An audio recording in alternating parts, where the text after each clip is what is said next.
Hey, look who I found to help me review Pokkén Tournament on the Nintendo Switch. It's my pal, Johnny Millennium from the Happy Console Gamer Show, and another show that we do together called Film Fury. You should sign up for that channel. It's a movie review show, That's right. We review everything, man. Throw us your kitchen appliances and your robots and your rollerblades. You want us to review rollerblades? We will review rollerblades. We'll review mountains if you want. But nice mountain. Let's talk about this wacky fighting game that has some major addictiveness and addictive qualities to it, so much so that you said, have you played Pokkén Tournament yet? I played 50 matches of this thing. Yeah, this is the weird one. I didn't play it on the Wii U. Did you play it on the Wii U?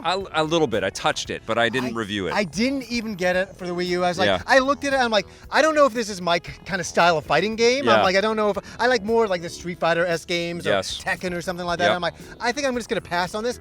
Everybody I knew was playing it, and they seemed to be having a great amount of fun, but I was like, it passed for me. Yeah. So I get this game from Nintendo, and I'm like, I'll give it a shot. I'm sitting on the couch, and I'm ready to play Destiny 2 right after. So I'm like, I'll spend a couple of hours playing it. 4 hours later, my wife is in the other room. She's yelling at me. She's like, are you still playing that game? I'm like, I'm 40 matches in at this point. And I couldn't stop, Isn't that the thing with Pokemon, though, in general, right? It's a very addicting game. All of the Pokemon games, pretty much, are addictive of this sort of catch-em-all. It's because of the diversity, right? All of these weird characters that shouldn't be fighting, that especially with this much violence. It's cartoon violence, but it's like this much manic sort of activity and craziness. And it does sort of hook you in. You get addicted to it. What's interesting is that I'm not a Pokemon expert, so I thought I'll just stay away from this game. Maybe, this is for hardcores only of that franchise, but oh my, I've always loved the characters though. I love these characters. Yeah. It sucked me in. And it's a very simple game. There's not a lot going on here, folks. No, you've got some sort of energy block moves. You've got some power-up moves. You've got some compatriot Pokemon characters that you can kind of pull in to do some sort companion attacks. Yeah, do some area effect type moves. And then you've got special attacks and things like that. There's meters to watch. You know, traditional stuff. When I was playing it, I was kind of reminded of the Naruto games and things like that, the Dragon Ball games, which are a little bit more quirky and cartoony and filled with crazy characters. Yeah. This is along those lines. It's very arcadey. It's very accessible. Yeah, very accessible. And so I could go in there, pick it up, and go, okay, here's the jump button, here's the attack button, here's my long-range attacks, and I started doing that, and I'm like... You're a master with Pikachu. You kicked my ass with Yeah, Pikachu. So we went to the studio and decided to test this out. Yes. I did 50 matches, my first sit-down. And you just chose the mascot guy. You know Pikachu, you chose Pikachu. That's the character I felt. I was like, I'll learn this one main character. Yeah. It's kind of like Street Fighter. You pick Ryu or Ken, you get good at them, and then you kind of move on to everybody else. I thought I'd do that with Pikachu. I played Squishy Poo, I think was his name.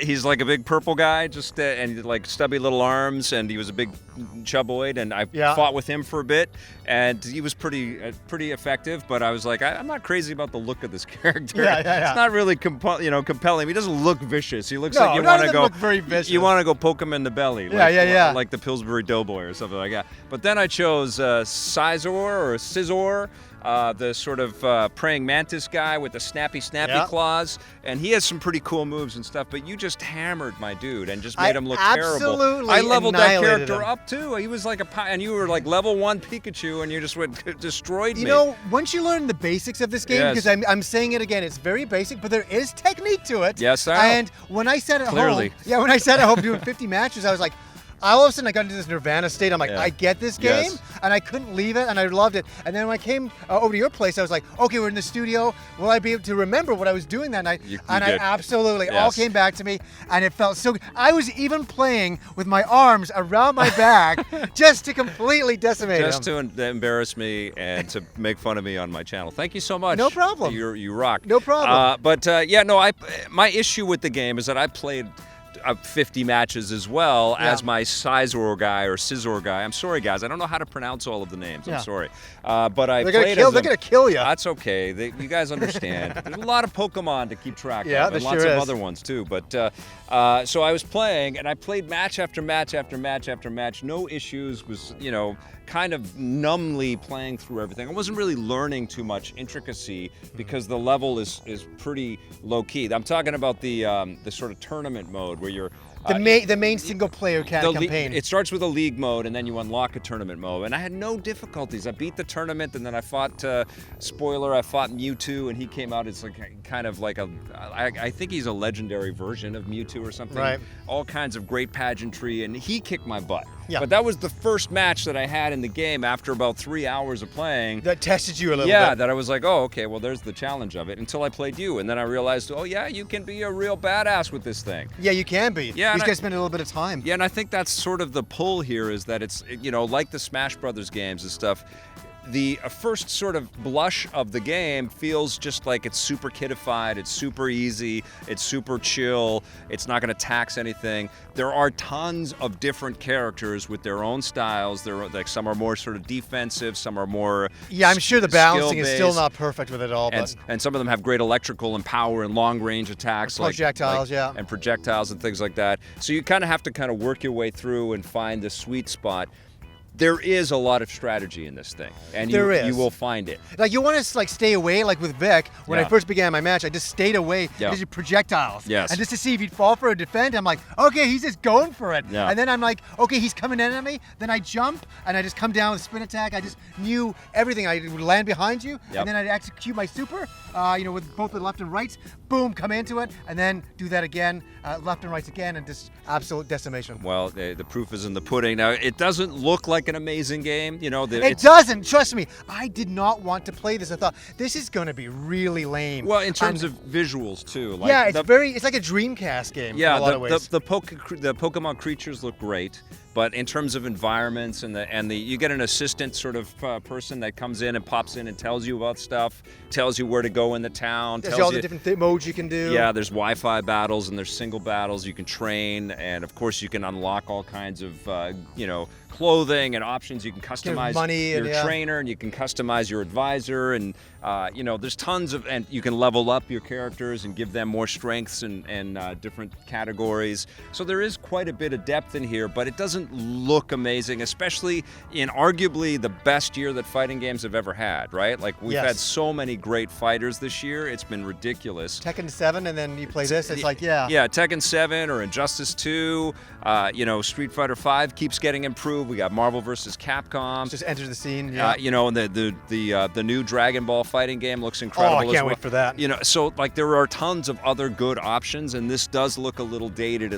but in terms of, and I think this is because it was developed by Namco Bandai, it was in partnership there.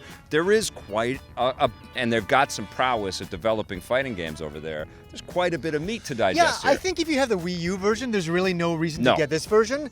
But here's the thing: I think this game is for Pokemon fans. Yes. That like fighting games and that as well. It's the first Pokemon game on the Switch. Yeah. And it actually looks way better when you take it out of the dock and you travel. And that's actually a lot. Put it this way: I was so addicted to the game. Yeah. The next day, I had to go to a bachelor party. Yeah. I arrived to the bachelor party early in the parking lot, waiting for everybody to show up, just so I could play it.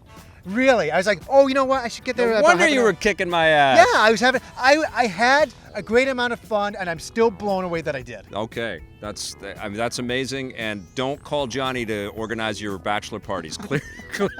You will bring. Sorry, I was playing Pokemon. Pokkén Tournament. Yeah, but this game has its issues. But I did like it, but I didn't love it. Yeah.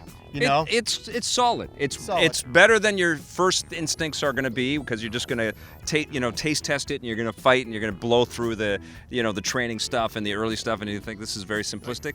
And you could honestly, and this is what took me so long with Smash Brothers too. You could also say that about the Smash Brothers games until you kind of dive in and you see how much content is in there and how much strategy is actually in there. And it kind of takes a little while. You see that immediately when you play a game like Injustice 2 or even Marvel vs. Capcom, but this you kind of have to peel back the layers and you get it. Yeah, and as much as I was having fun playing the single mode at home, I had so much fun kicking your ass today, absolutely annihilating Victor Lucas, Pokkén Tournament. Okay, all right, that's enough. This is getting to be abusive. I don't like this relationship anymore. No, it's a solid title. It's just, I think, buried under the fact that we've seen it once before. That's right. And there are so many other amazing alternatives in the fighting genre. What are you going to give Pokkén Tournament DX? I think it's a good fighting game, but an average one. I'm just going to give it a 7 out of 10. Gets a 7 from me too, but there you go. It's still worth it, especially if you love the Pokemons.